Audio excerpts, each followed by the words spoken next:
The Pacific is quite large and quite scary, not only because of some of the bizarre creatures that are home to these islands and the seas around them, but due to the sheer scale and isolation of the Pacific, giving rise to some of the world's most divergent and unique life forms. Similar to a Peter Jackson movie, before a species first settled these deadly and exotic islands, there existed a whole host of humanoid species that looked different, acted different, and were definitely built different than any humans we see alive today. Before we look at the modern people of the Pacific, we have to look at the very first inhabitants of this region, who were not in fact human beings as we understand them today. One of the first hominid species far predating anatomically modern humans in this region of the world were our hairier primitive uncle, Homo erectus, whose previous territorial range stretched all the way across Eurasia and into the cusp of Oceania, a landmass that is today referred to as Sundaland. Sundaland was a large peninsula jutting out from eastern Asia, encompassing the islands of Borneo, Sumatra, and Java, and was above water for millions of years until the end of the last glacial maximum around 20,000 years ago. Before we begin, let's take a look at today's sponsor and your internet access. It's getting more risky and inconvenient to browse the web nowadays, especially for those who live in countries that heavily restrict or monitor the web. So for the first time ever, I've decided to take a sponsorship. With Surfshark VPN, you can access any articles, data, movies, video, websites, and TV shows that would normally not be available in your location by allowing you to digitally change your location. It's actually been quite convenient for me to use in my research and data collection, and I imagine it would be even more convenient for those living in areas with more restrictive internet access. Surfshark also encrypts the information being sent from your devices to outside networks, protecting your data when using public Wi-Fi. Click the link in the description and enter the code MESAMAN to get 4 months free of Surfshark VPN. So if you think this product would be of use to you in the near or long-term future, or you just want to help me out so I can get more sponsorship opportunities in the future, feel free to check it out. Thank you all, and let's get back to the video. Before that time, a couple other hominids also came to call this region home, notably Denisovans, a species related to Neanderthal, and Homo floresiensis, or the Hobbit man, an exceptionally short hominid species, around 3 to 4 feet tall for adults, resulting from island dwarfism, a phenomenon that is exhibited in a number of entirely unrelated modern human populations in the same region.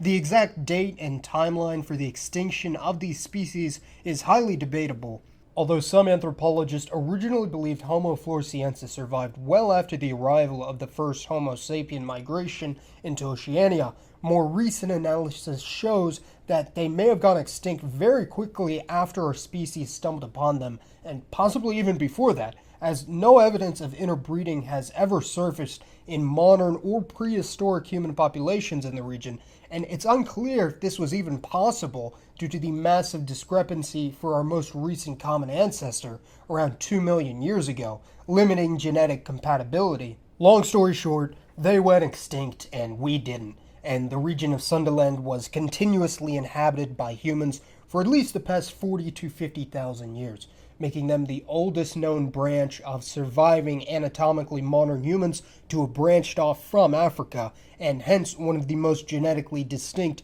and diverse population of non-African humans. The first peoples to have inhabited the region of Sundaland were very distinct from the modern Southeast Asians who have spread to the region in successive waves. The exact nature of the relationship between the indigenous people of this region with the prehistoric populations of Oceania and South Asia are still debated, although they are genetically somewhere in between the two.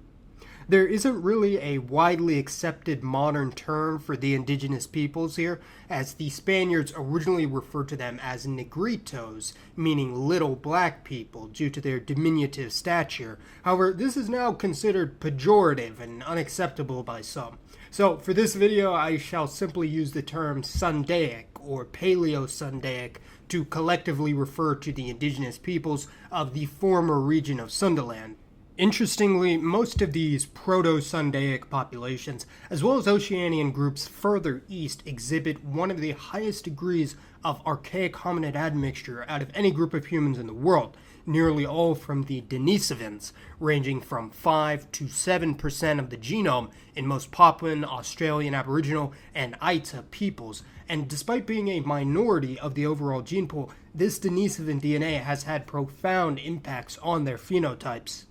At the end of the last glacial maximum, tragedy befell Sunderland as a great flood swept across the land.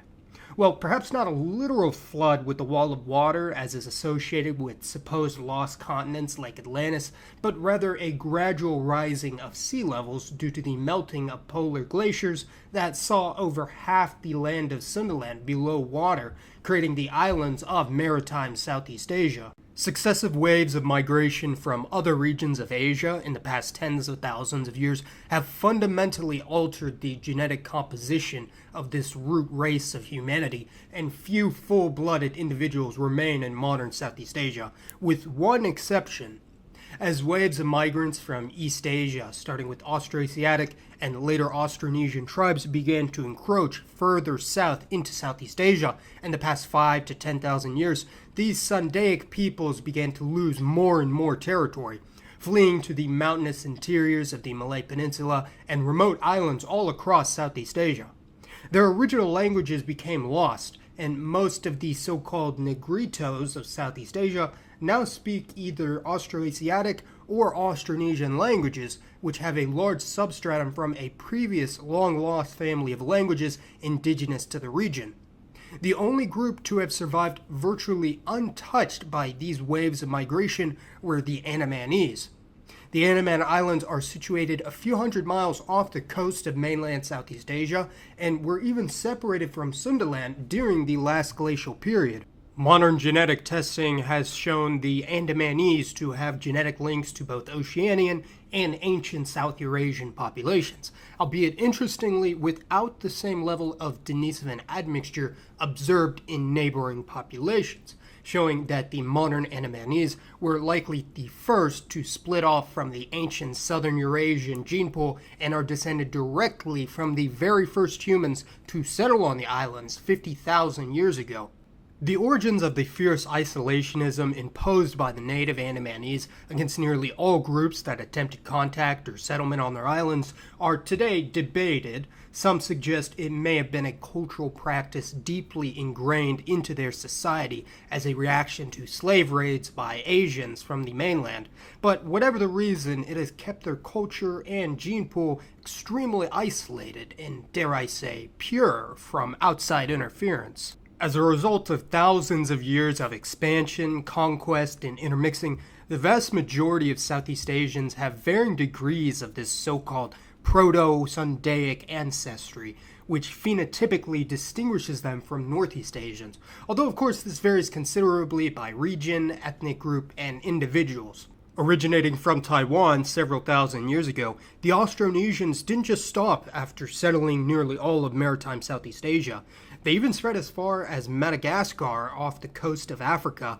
as well as pressing on into the intimidating expanse of the Pacific Ocean. The first Austronesians to settle in the islands of the South Pacific 2 to 3,000 years ago, a region referred to as Near Oceania as opposed to Remote Oceania, are now called the Lapita culture.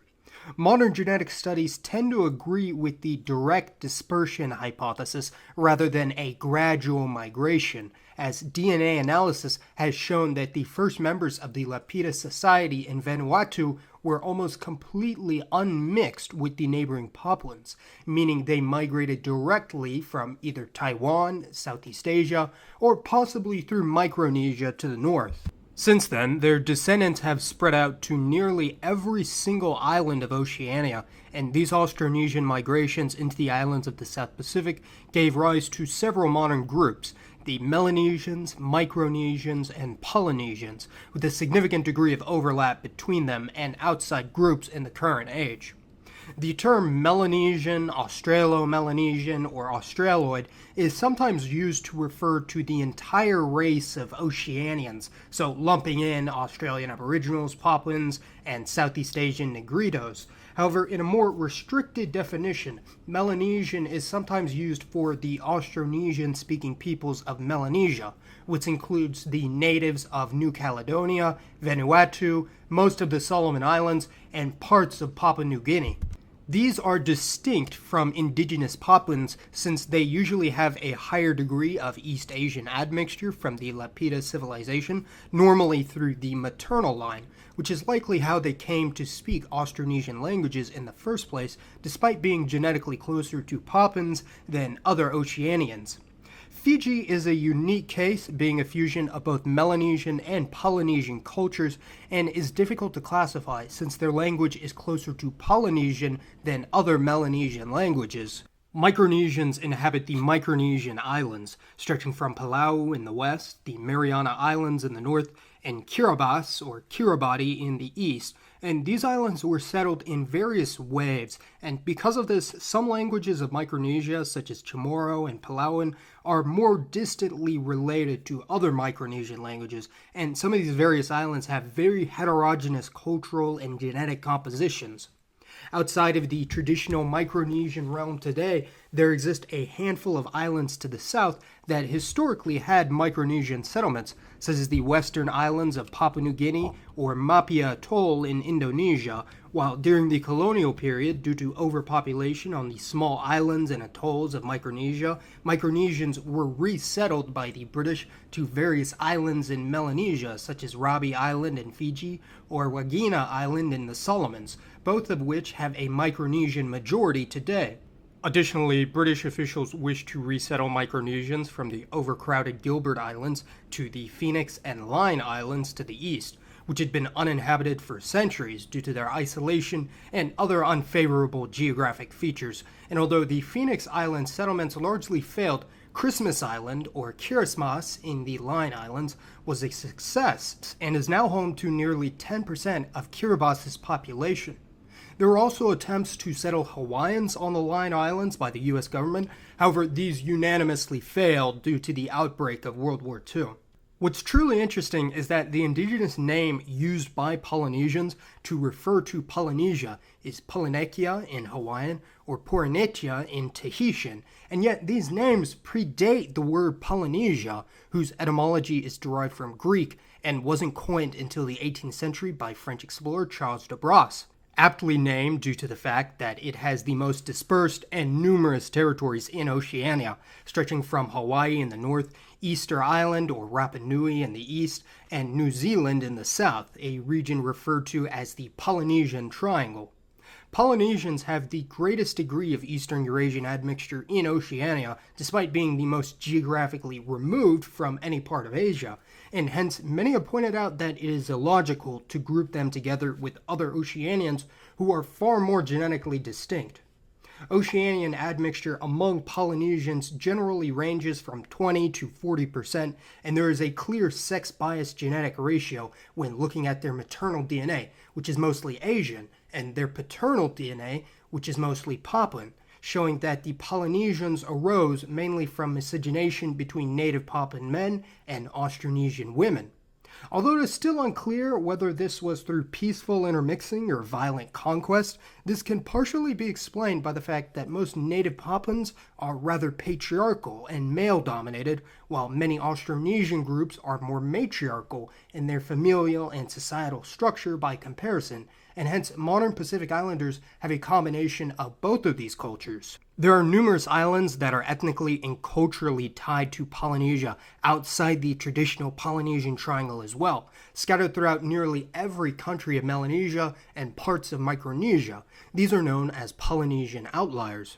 Some of the more significant Polynesian outliers include Rennell Island, aka Mugaba, in the Solomons, and Uvia in New Caledonia, and some of these outliers have histories dating back thousands of years to the first Lapita arrivals, while others were settled more recently by Polynesian colonists from western Polynesian islands such as Tuvalu, Wallis and Futuna, and Samoa. Although each nation and arguably every island of Polynesia has a unique history and culture, the Polynesians are more or less united under the same pan-ethnic umbrella abroad, as most outsiders care little to learn about the nuances and history of the region. Various empires rose and fell in Polynesia and the Pacific over the past 1,000 years, particularly the Tongans and Samoans, who greatly expanded their influence to encompass massive swaths of the Pacific with the help of the maritime network of trade and communication, leading to cultural and familial connections between virtually every single island in the region. It has now been confirmed through genetic testing that Polynesians did indeed reach the Americas even before the Europeans did, as varying levels of Amerindian admixture in eastern Polynesian populations in the Marquesas Islands, Rapa Nui, and the Tuamotu Islands show that they had intermixed with Native Americans from across the Pacific coasts of North and South America. Despite most of the world being largely unfamiliar with the Pacific Islands, they are very familiar with the rest of the world, as virtually every island of the South Pacific was colonized at one point or another by a foreign power during the Colonial Age, oftentimes from very far away. Interestingly, although Austronesians managed to discover and settle nearly every single island in near and remote Oceania, they never seem to have settled on the mainland of Australia, which is puzzling, but various South and Southeast Asian powers seem to be aware of the continent's existence and may have had a minor contribution to their culture and gene pools over the last several thousand years. The first nation to have established contact with the natives of Australia in modern recorded history may have been the Portuguese in the 16th century, although this credit is mostly given to the Dutch 2 centuries later. Beginning in the 1500s with the Spanish colonizations of the Philippines and neighboring Micronesian islands, the islands of the South Pacific gradually began to fall one by one to various colonial powers. For centuries, the natives of the Pacific Islands were kidnapped, tricked, or bamboozled into effectively working as slave labor, a practice known as blackbirding, for various European empires and various overseas colonies, particularly the Spanish and the British. Although the British later outlawed this crime, it continued to be practiced covertly, possibly as recently as the early 20th century, and many Micronesian, Polynesian, and Filipino civilians were trafficked to Spanish America during the days of the Manila Galleon, and millions of Latin Americans have ancestry from them. It's important to recognize that contact with the Europeans and the outside world had alarmingly drastic effects on the local population, as within only a few centuries, the population of nearly all Oceania had been more than decimated, with the population dropping at a rate of nearly 90% on some islands, leading to the near extinction of many Pacific Island communities, a similar fate to what occurred to the indigenous peoples of the Americas, and this can be attributed to several factors. The first was disease, as the Pacific Islands ended up being en route for some pretty heavily trafficked global trade routes, bringing them in contact with diseases from all over the world to which they had no immunity, and this problem persisted for several centuries. The second was the introduction of Western arms and technology, which saw massive civil conflict erupting across the Polynesian islands, from Hawaii, Tahiti, Samoa, and especially New Zealand, where a raid by Maori warriors in the 19th century resulted in the genocide of the Moriori tribe of Chatham Island. The third was general abuse and brutality by various colonial powers, including pretty much all of them, from the aforementioned blackbirding by various parties to the reckless abandon of the British, French, and American governments, with several Pacific islands now left heavily irradiated and virtually uninhabitable due to the atomic bomb tests their governments conducted in the Cold War. And before that, the Pacific saw the literal enslavement of entire islands during the expansion of the Japanese Empire during World War II. Back when foreign islands were traded around like Pokemon cards, the Spanish took most of Micronesia, including the Mariana Islands. Polynesia and Melanesia were mostly divided between the British, French, and Germans, while the United States took Hawaii and Chile took Easter Island. Germany would later take Spain's Micronesian possessions, only to be lost to Japan after World War I. Imperial Japan attempted to settle these islands, with tens of thousands of Japanese civilians, largely Ryukyuans, settling in Micronesia, and later expanding to Southeast Asia and many other islands in the Pacific during the Second World War. But after being defeated, control of the Micronesian possessions passed on to the U.S., and nearly all Japanese settlers were expelled from the islands, But the mixed descendants of Japanese men and Micronesian women were allowed to remain, and they make up a substantial minority of many Micronesian islands, mostly being completely assimilated with the locals. Although most of Micronesia gained independence, they still remain an associate state of the U.S. to this day, and massive proportions of their citizens now reside in America, cementing the relationship between them. In the past few centuries, Oceania also went through a significant religious transformation as well, while the vast majority of islanders converted to either Protestantism, Catholicism, or increasingly Mormon churches or the Baha'i faith. And most islanders also incorporate some elements from their traditional mythology and animistic beliefs in their national holidays and religious and spiritual practices. During this time, Europeans migrated not only to Australia, New Zealand, and Hawaii, which received the vast majority of European migrants to Oceania by far, but also to some of these smaller islands, such as New Caledonia, Fiji, Guam, Tahiti, and others. But over time, these small and isolated communities increasingly intermixed with the locals across the entire region of the South Pacific. This process gave rise to an entirely new heterogeneous race in the South Pacific that never existed until this point, a group known broadly today as Euronesians, and today there are well over 1 million people worldwide of mixed European and Oceanian ancestry, although their exact ethnic heritage and predominant culture varies significant from community to community and island to island, with a number of Pacific islands having a distinct Euronesian history. The most famous of which is arguably the Pitcairn Islands, with Pitcairn Islanders later migrating en masse to Norfolk Island, closer to Australia and New Zealand. British and French authorities would later import large numbers of Asian migrant workers and political prisoners to their Pacific Island colonies, most notably in Fiji, where descendants of Indian migrants of various origins now number in the hundreds of thousands, and the Indo-Fijians have a unique culture and history among the Indian diaspora. Indonesians, mostly from Java, along with Chinese, Japanese, Vietnamese, and Korean workers, and some Arab prisoners were also brought by the French into Vanuatu and New Caledonia, and many other Pacific Islanders throughout Melanesia, Polynesia, and Micronesia have some recent Asian ancestry today, further adding to the genetic diversity and cultural heritage of the islands. Today, only central Polynesia is majority Polynesian, as due to heavy immigration to Hawaii and New Zealand, Polynesians are a minority in their homelands, and only 17 to 25% of individuals in the Polynesian Triangle are of Polynesian ancestry.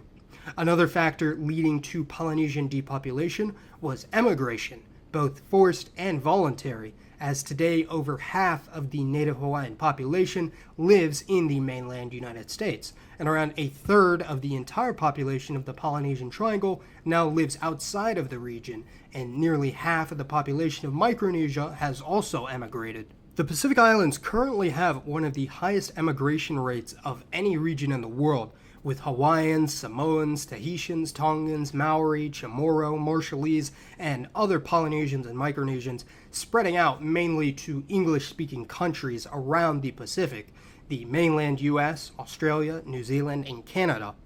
Melanesians and Papuans have a far smaller but not insignificant diaspora, despite being the most numerous indigenous people in the South Pacific by far. Many Melanesian nations, whose populations are growing rapidly, are still plagued by poverty, domestic strife, and extreme ethnic friction, especially in the underdeveloped highlands region of New Guinea, one of the most ethno-linguistically diverse regions in the world, with hundreds of distinct languages and where hundreds of individuals lose their lives to ethnic and tribal conflict each year. There have also been conflicts between the Indo-Fijians, European, and Indonesian settlers with the indigenous Papuans and Melanesians. West Papua, known in Indonesia as Irian Jaya, has a long connection with neighboring Indonesian empires and is currently divided between several provinces within Indonesia, and millions of Austronesian settlers from across Indonesia have settled there, although there are strong elements within the indigenous people of New Caledonia and West Papua that are still vying for independence. For instance, there have been no less than 4 independence referendums held in New Caledonia in the past 40 years, with the majority of natives, or Kanaks, voting for independence, while the Europeans and Polynesians on the island mostly support staying a part of France. West Papua has also seen a long string of political and ethnic violence aimed at further autonomy, complete independence, or unification with Papua New Guinea.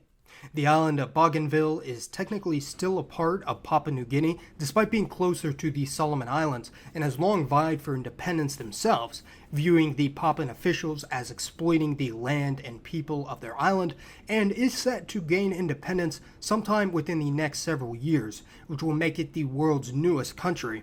It will certainly be very interesting to see how things play out within the upcoming decades and how the nations and cultures of this region evolve and interact over time. Please let me know your thoughts on the history and people groups of Oceania and which region of the South Pacific you have the most interest in learning more about. I know this video is much longer than usual, but in reality I didn't even scratch the surface of all the various historical events and modern cultural quirks that make every island in the area unique.